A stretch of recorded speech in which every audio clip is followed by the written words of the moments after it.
Merry Me, Annie here. This video is on house blessing. I think because I've recently moved, I have had a lot of questions on moving house and blessing. And a lot of questions on particular spell work to do, or rituals to do, on cleansing and blessing a house.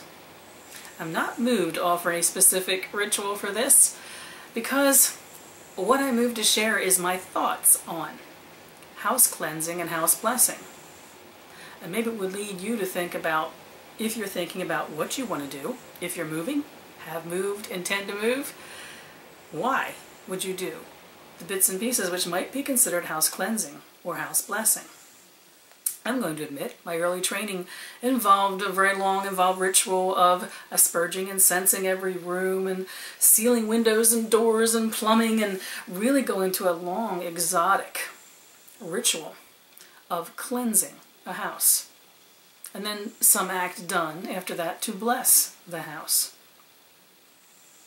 But the more I did those things over the years, and especially when I was in it in my own environment and doing it for myself or friends that I knew the energy of their houses well, I started having different feelings about this whole thing, about houses, and what they are as entities, what they are in their own right, and what we might do to make ourselves feel better in a new environment. So here's my thoughts on that. When you are moving into a new home, think about what it is you intend from doing some working with that new home. What is your intention? Now, you may have been reading things or seeing things where people say, step one, get rid of all the negative energies in that house. Banish those things from the house, and then invite new energies into it. I'd like to give you a slightly different perspective, just where I ended up in time. I see any house as an entity in its own right. The idea of going into an existing home,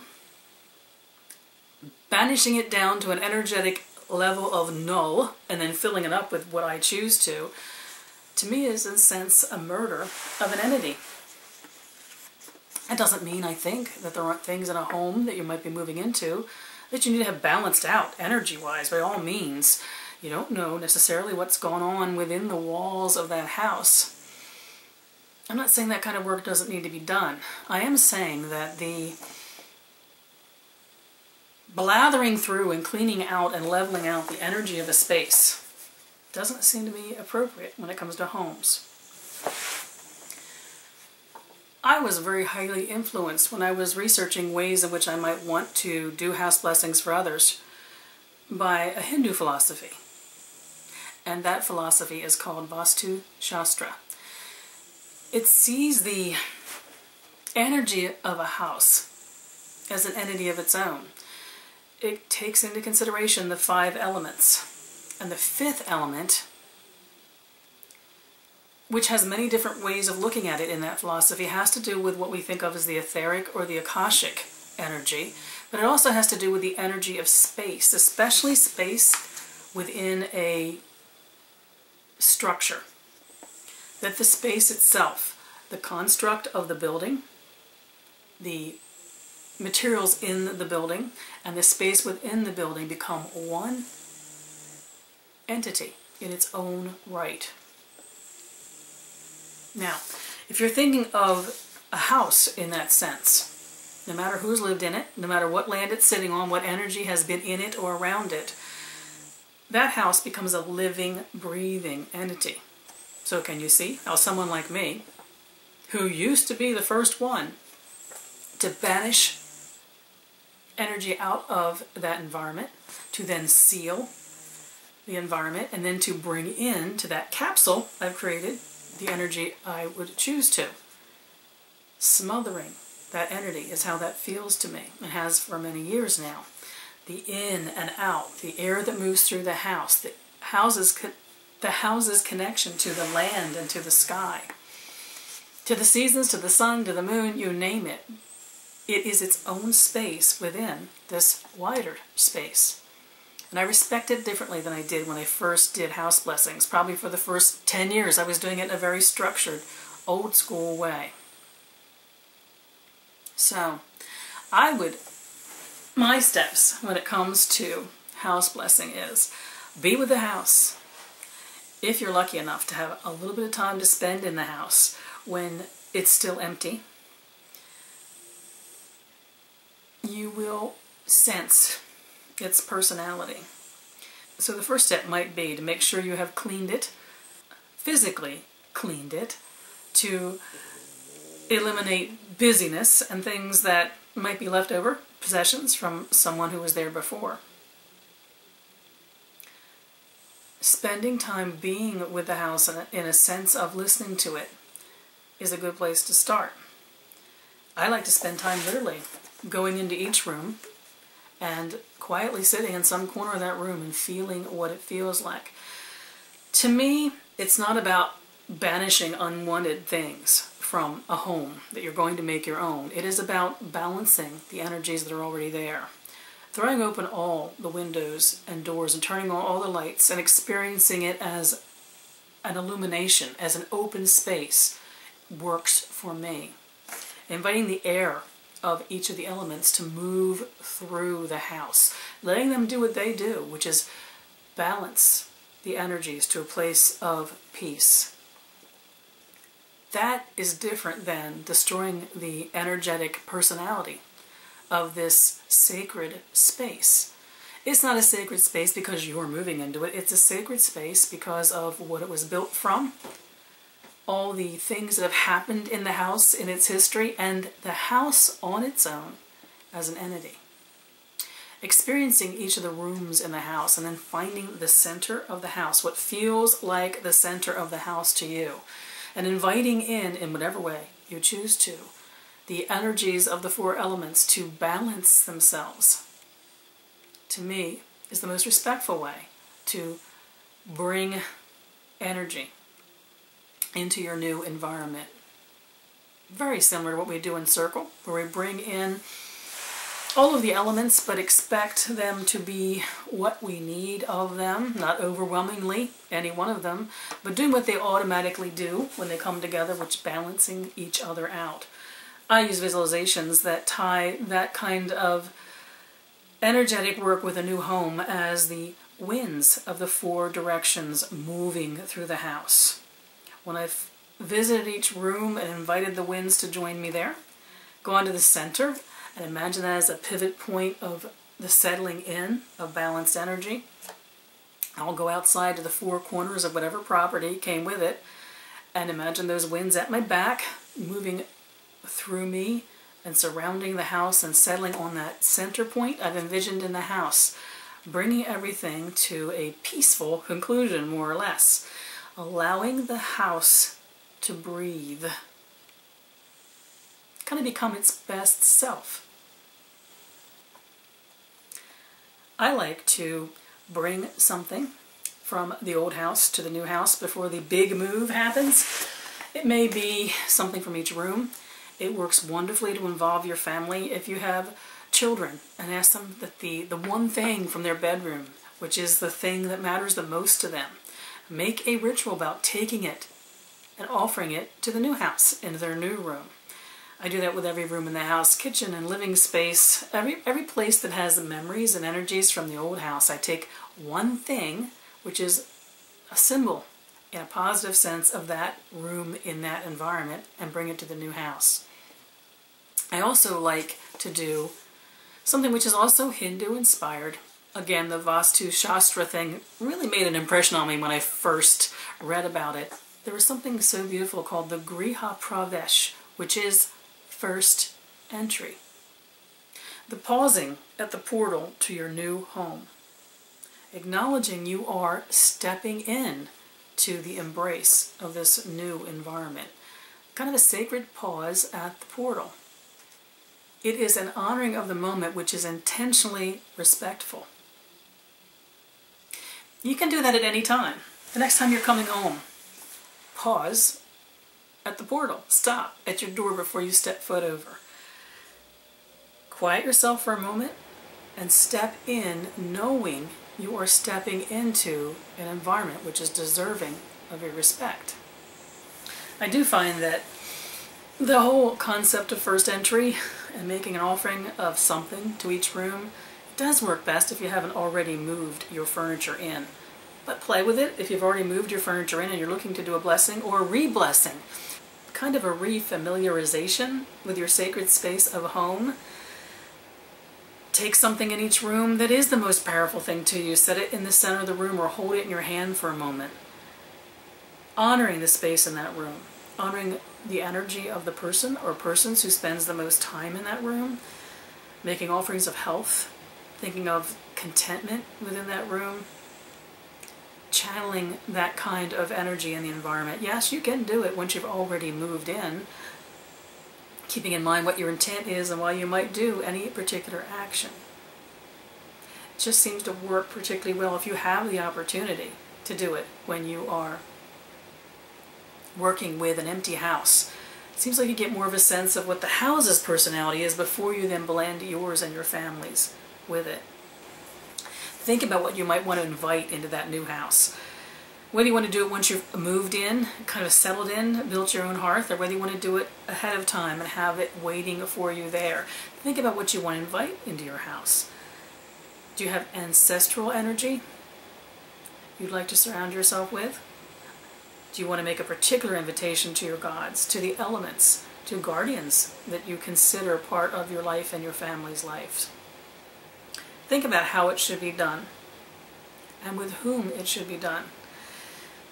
I don't know about doing a house blessing when it's just you, when you're representing an entire family, whether it's your family or you're doing the blessing for someone else. To me, it's a communal thing. You might want to lay the groundwork by sensing the energy of your house, taking that quiet time with it, moving the elements through the house to balance that energy. But then think about who you're going to bring in at a physical and non-physical level to actually populate your house, to make a statement of, we're here now. Think about this act that we so often see in rituals and suggestions of sealing things in or sealing things out. Making a bubble, in a sense, of your house. Yeah, on one level there's a certain logic to thinking about, I want to take negative energy out, and then I want to seal in good energy. But think about the concept of the house as something which breathes. Chances are, if there's something you feel you need to seal out, it's going to stay out there. It's something you probably felt at your old house. You're going to feel it at your new house. It's your construct. It's something you've set outside the walls of your house. It might be a good opportunity if you feel the need to seal your house from the world around it. Think about what you're sealing yourself from. And as far as sealing things within, that doesn't seem a balanced thing to me. Again, I use the 4 airs to bring in a balancing to the house, but in a sense of breathing, letting it be, letting it settle. Think, though, about what it means to you. If you would go to all the folderol of sealing every window, door, and opening, why are you doing it? What is it that is worrying you about out there? And do you really think your house is a creature separated from out there? You're not. Why should your house be? I saw something about spiritual housekeeping of a new house, which referred to spiritual dirt. And what I was saying is that even if we have a very liberal, open-minded take on it and don't think that exotic banishings and cleansings are necessary, that realistically, we've all experienced that frisson of discomfort or the feeling of maybe uncomfortable energy, but also maybe even extremely negative feeling energy about a house. When it gets down to it, though, doesn't that just feel like disorder? That's something that feels, chaotic, imbalanced in the end. Again, over my years of experience, for me, what has worked as balancing energy, not banishing energy. You know, in life we don't, because something's uncomfortable or even negative, it's not unimportant. It's not something to be ignored or banished or gotten rid of. It's something that we deal with, internalize, learn from, and balance out. If we're thinking of our homes as sacred space, Why couldn't it be the same thing there? I've had specific questions from those who are moving into new locations that have gardens, outside space, and whether they should do some kind of a special blessing or consideration for them. I have not had that happen very often, that I felt the need to do something that specific. The reason is outside balances itself out fairly well because it is so much part and parcel with the elements. It's like sitting in a room in your new house and deciding how it feels, whether something needs to be done. So pay attention when you walk the land at your new house. The very unusual times have I encountered when the land itself needed some kind of clearing. If it felt that the outside space was imbalanced, as well the house itself could have felt imbalanced, I just worked from the four corners, bringing in the four airs again, and inviting them to wash over my land. I did get a question from somebody about if you're in an apartment where you can't walk the perimeter of your own space because your apartment's a box within a box. I think you can do something very similar. And in fact, it can be very powerful for apartment dwellers if you've gone through the energy of what is around you and in the environment, and then call on the airs to move literally through your building, through your space, because you are still connected to the land beneath you. You're not separated from it. Your sacred space is connected, but perhaps not because you can step from the land into your front door. You can still move the airs of balance through your space with no problem. An interesting thing about being in an environment that you are either extremely close to neighbors or you are in an apartment where their energy seems to be your energy, I still don't think that building walls and closing things in is the right way to do it. Sealing in, which is also sealing out, I've not found that to be as successful as you might think it would be, even in an environment if your home is a box within a box. Instead, think of the airs that move through your living space that can balance the energy of it. Find that place which you consider to be the central place and move energy through that and around it. And even on a regular basis, I do find when you're living in very close proximity to neighbors, or you're literally in the same building with your neighbors, you may get the urge more often than not to balance the energy within your home. Become aware in that situation what of it is your home. It's your temple within this other space. You decide if the energies of those around you will make a difference in your temple or not. It's difficult in that kind of shared environment because you can let in the energies of others. But if you've decided that this is my home within this structure, then your Vastu Shastra is literally within the four walls, the perimeter walls of your environment. It's a bit more of an enclosed experience, but you are deciding where the sacred space is. And by all means, the sacred space can well be your entire building. There is no reason why you can't wash the airs of the elements through your entire building and help settle any imbalances, to keep that distracting energy from around you, maybe to a quieter level. I still don't believe that you want to seal in or seal out. If you are aware of your space, the confines of your space, the temple within the structure that your home is placed, you can counterbalance any energies that you sense from those around you. Again, because of my feeling that whether it's an apartment or it's a house on the ground, it breathes and is not meant to be a cell of some kind, that's where my perspective on that comes from. I do believe in that environment you may be called more often than those of us who are in houses living on their own, in houses on their own plot of ground. You may be called more often to do an energy balancing. So for me, the things that are top priority for me when I think of new space.